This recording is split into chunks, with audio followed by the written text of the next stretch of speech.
तो आप सिंपली क्या करोगे, प्रोटॉन और न्यूट्रॉन को जब आप काउंट करोगे, इससे जो भी रिजल्ट आएगा वो होगा एटॉमिक मास। एस ऑर्बिटल में टोटल नंबर ऑफ इलेक्ट्रॉन्स 2 होते हैं।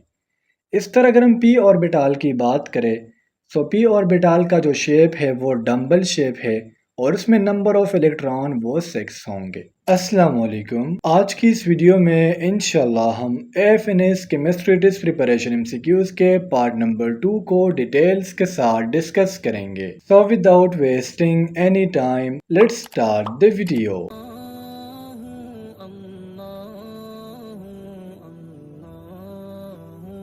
The first MCQ is which subatomic particles was discovered by J.J. Thomson? So अगर हम एक एटम को उठाए तो उसमें मेनली 3 पार्टिकल्स होते हैं, प्रोटॉन, न्यूट्रॉन एंड इलेक्ट्रॉन। तो अभी जो 3 पार्टिकल्स है, इलेक्ट्रॉन है, न्यूट्रॉन है और प्रोटॉन है, इसको डिफरेंट डिफरेंट साइंटिस्ट ने डिफरेंट ईयर में डिस्कवर्ड किया है। यहाँ इस स्टेटमेंट में जे थॉमसन का पूछा जा रहा है। तो जे थॉमसन ने जिस एटॉमिक पार्टिकल को डिस्कवर किया था वो था इलेक्ट्रॉन। जे थॉमसन के मुताबिक इलेक्ट्रॉन पर नेगेटिव चार्ज होता है।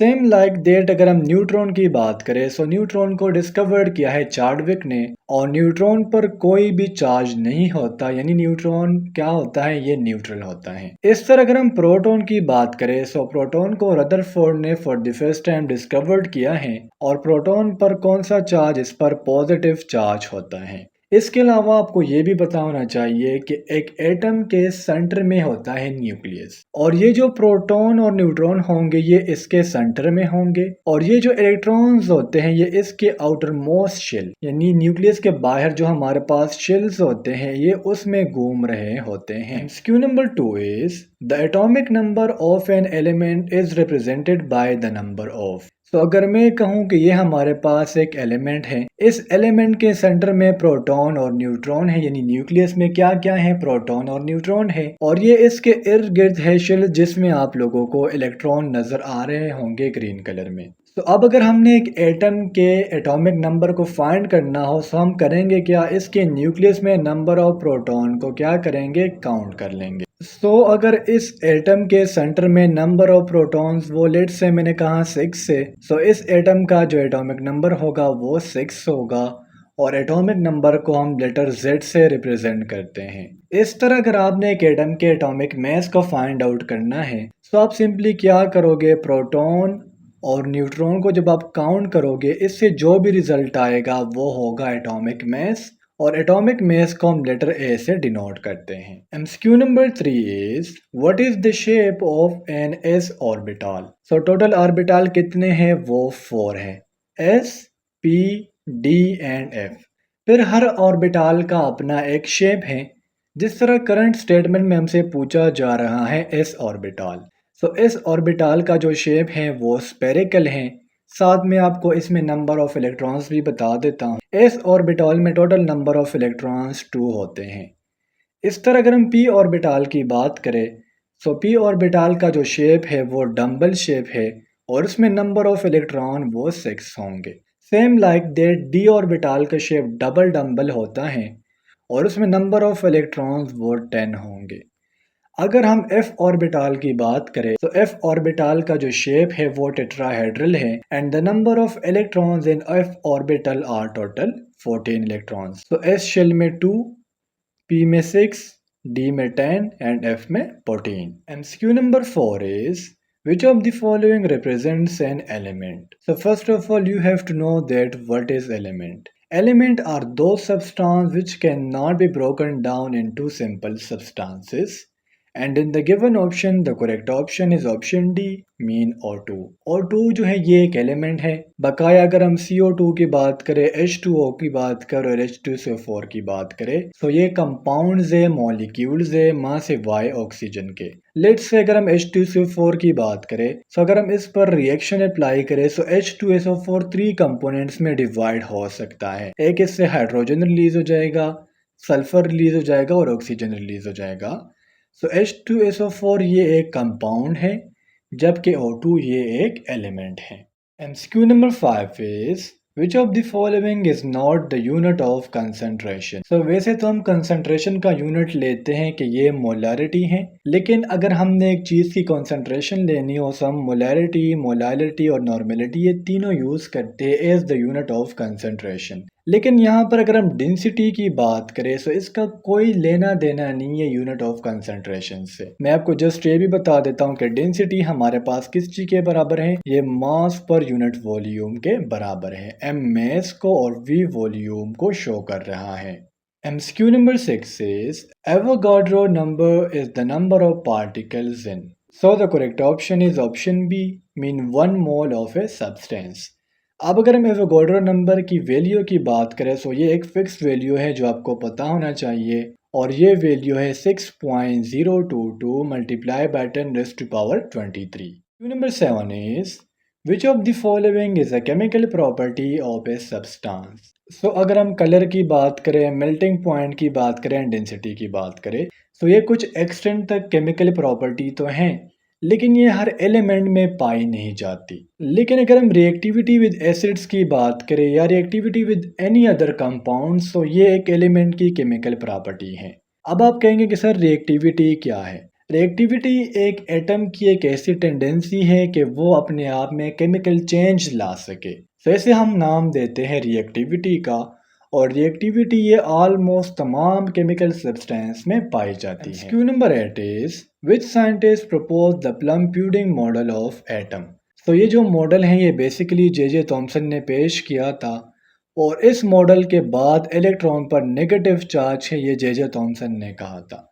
जे थॉमसन ने जब ये मॉडल पेश किया, प्लम प्यूडिंग मॉडल, तो जे थॉमसन का एक स्टेटमेंट आया कि जो इलेक्ट्रॉन्स है ये सी और प्रोटॉन में क्या कर रहे, तैर रहे हैं। यानी ये देखे ना, ये प्लम प्यूडिंग मॉडल है। तो ये देखिए इसमें इलेक्ट्रॉन नेगेटिव चार्ज है और पॉजिटिव चार्ज किस चीज़ को शो कर रहा है, प्रोटॉन को शो कर रहा है। तो अगर आपसे ये क्वेश्चन पूछ लिया जाए कि वो कौन सा मॉडल है जिसके मुताबिक इलेक्ट्रॉन पर नेगेटिव चार्ज है, तो प्लम प्यूडिंग मॉडल है, और पेश करने वाला कौन था, J Thomson. Q number 9 is what is the hybridization of the central atom in methane. तो फर्स्ट ऑफ ऑल आपको हाइब्रिडाइजेशन का पता होना चाहिए और इसके टाइप्स का पता होना चाहिए। हाइब्रिड हम कहते हैं मिक्स्ड को, यानी process of combining two atomic orbitals to create a new hybrid orbitals is called hybridization. Let's suppose diagrammatically समझने की कोशिश करते हैं। अगर मैं कहूँ कि ये एक एटॉमिक ऑर्बिटल है और ये दूसरा एटॉमिक ऑर्बिटल है, अब हमने इस ऑर्बिटल और इस ऑर्बिटल को आपस में मिक्स किया और इससे हमने एक न्यू कॉम्बिनेशन बनाया। तो ऐसे हम नाम देंगे हाइब्रिड ऑर्बिटल का, और इस फिनोमिना का नाम देंगे हाइब्रिडाइजेशन का। हाइब्रिडाइजेशन के टोटल 3 टाइप्स है, sp, sp2 एंड sp3। अब इस स्टेटमेंट में हमसे पूछा जा रहा है कि जो मीथेन है, मीथेन का फॉर्मूला क्या है, वो CH4 है। इसमें जो सेंट्रल एटम है, सेंट्रल एटम कौन सा होगा, वो कार्बन होगा। तो इस कार्बन में कौन सा हाइब्रिडाइजेशन है, तो आपका जो करेक्ट ऑप्शन होगा वो होगा ऑप्शन सी, मीन sp3। यानी CH4 में जो सेंट्रल एटम है, जो कार्बन है, कार्बन में कौन सी हाइब्रिडाइजेशन है, sp3। यानी एक s ऑर्बिटल है और 3 इसमें कौन से, p ऑर्बिटल से। MCQ number 10 is which of the following has a trigonal planar geometry. तो ज्योमेट्री की अगर हम बात करें तो जो BF3 है, ठीक है, एक ब्रोमीन और 3 इसमें फ्लोरीन है, आप यहाँ पर देख सकते हो ये वाला। तो ये हमारे पास ट्रायगोनल प्लेनर ज्योमेट्री है। अगर हम एमोनिया की बात करें, NH3 सेंट्रल में एक एटम है जो नाइट्रोजन है और इसके इर्द गिर्द हाइड्रोजन है। तो इसमें जो ज्योमेट्री पाई जाती है वो कौन सी है, ट्रायगोनल पायरामिडल है। H2O की बात करें यानी वाटर की बात करें, तो इसमें बीच में एक ऑक्सीजन है और इसके दोनों साइड पर हाइड्रोजन है। तो इनकी जो ज्योमेट्री है वो सिर्फ टेट्राहेड्रल है। इस तरह अगर हम PCl5 की बात करें, आप यहाँ पर देख सकते हो, इनकी जो ज्योमेट्री है वो है trigonal bipyramidal. MCQ number 11 is in which of the following contain hydrogen bonding. Bonds के डिफरेंट टाइप्स है। नीचे हमें कुछ कंपाउंड्स दिए गए हैं और हमसे पूछा जा रहा है कि इसमें किस कंपाउंड में हाइड्रोजन बॉन्डिंग है। So the correct option is option A, mean H2O। अब हाइड्रोजन बॉन्डिंग है क्या, ये बेसिकली डायपोल डायपोल अट्रैक्शन है बिटवीन मॉलिक्यूल्स। जो हाइड्रोजन का दूसरे मॉलिक्यूल्स के साथ हो सकता है। MCQ number 12 is which of the following pairs of element is most likely to make ionic bond. तो यहाँ पर मैं आपको बॉन्ड्स के टू टाइप्स बताऊंगा, ionic bond and covalent bond.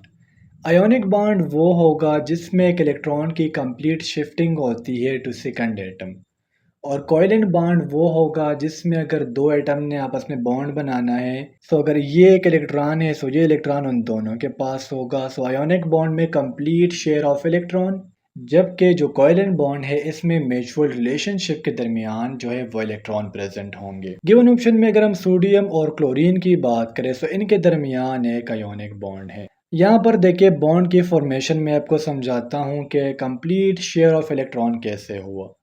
तो आप इस डायग्राम को ज़रा देखिएगा। देखिए यहाँ पर ये सोडियम है और सोडियम के बिल्कुल लास्ट पर आप देखें यहाँ पर क्या है, एक येलो टाइप का इलेक्ट्रॉन आपको नज़र आ रहा होगा, और ये भी एक सोडियम है। तो यहाँ पर अगर आप क्लोरीन पर फोकस करो तो ये जो एक इलेक्ट्रॉन है ये शिफ्ट हो गया है किधर, क्लोरीन के पास। तो यहाँ सोडियम के आउटर मोस्ट शेल में कितने इलेक्ट्रॉन्स हो गए, 8 इलेक्ट्रॉन्स, और यहाँ पर क्लोरीन के पास कितने इलेक्ट्रॉन्स हो गए आउटर मोस्ट शेल में, वो भी हो गए 8 इलेक्ट्रॉन्स। तो एक ऐसा बॉन्ड जो with the help of complete share of electron बने, इसे हम नाम देंगे आयोनिक बॉन्ड का। और गिवन ऑप्शन में अगर हम बी, सी और डी की बात करें तो इनके दरमियान आयोनिक बॉन्ड नहीं है, माँ से वाई ऑप्शन ए के। MCQ number 13 is the bond angle in water molecule is. So मैं आप लोगों को ऑलरेडी ज्योमेट्री ऑफ वाटर समझा चुका हूँ। इनके दरमियान जो ज्योमेट्री है वो है टेट्राहेड्रल, और इनके दरमियान जो बॉन्ड एंगल है वो है 104.5 degree. MCQ number 14 is which type of bond involves the sharing of pairs of electron. So एक हमने आयोनिक बॉन्ड को डिस्कस किया, और अब ये देखिए वाटर के केस में ये देखिए एक ऑक्सीजन है और एक क्या है, हाइड्रोजन है। अब यहाँ पर मेरा आप लोगों से एक क्वेश्चन है कि एटम्स जो है या जो एलिमेंट्स है ये एक दूसरे के साथ इलेक्ट्रॉन शेयर ही क्यों कर रहे हैं, ना करते तो अच्छा होता। सो इसका जवाब आप लोगों ने मुझे कमेंट सेक्शन में देना है। तो यहाँ पर देखिए हाइड्रोजन के आउटर मोस्ट शेल में कितने इलेक्ट्रॉन्स है, 1, यहाँ पर भी 1। सो ये क्या कर रहे हैं, देखिए 2 इलेक्ट्रॉन्स यहाँ पर ये हाइड्रोजन के पास भी हैं और यहाँ पर ऑक्सीजन के पास भी हैं। Same like that second case में देखें 2 इलेक्ट्रॉन्स ये हाइड्रोजन में भी है और ऑक्सीजन में भी है। तो एक ऐसा बॉन्ड जो with the help of sharing of pairs of electron से बने, इसे हम नाम देंगे कोवेलेंट बॉन्ड का, और इसका बेस्ट एग्जांपल वो वाटर है। MCQ number 15 is the molecular geometry of SF6। तो SF6 मीन यानी इसके सेंटर में एक सल्फर है और इसके 6 साइड्स पर क्या है, वो फ्लोरीन है। इसका जो नेम है वो है सल्फर हेक्सा फ्लोराइड, और इसकी जो ज्योमेट्री है वो है ऑक्टाहेड्रल। तो स्टूडेंट्स ये थे एफएनएस केमिस्ट्री टेस्ट प्रिपरेशन के कुछ इंपॉर्टेंट एमसीक्यूज।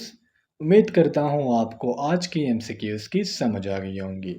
इंशाल्लाह अगली वीडियो में मिलते हैं। अल्लाह हाफिज़।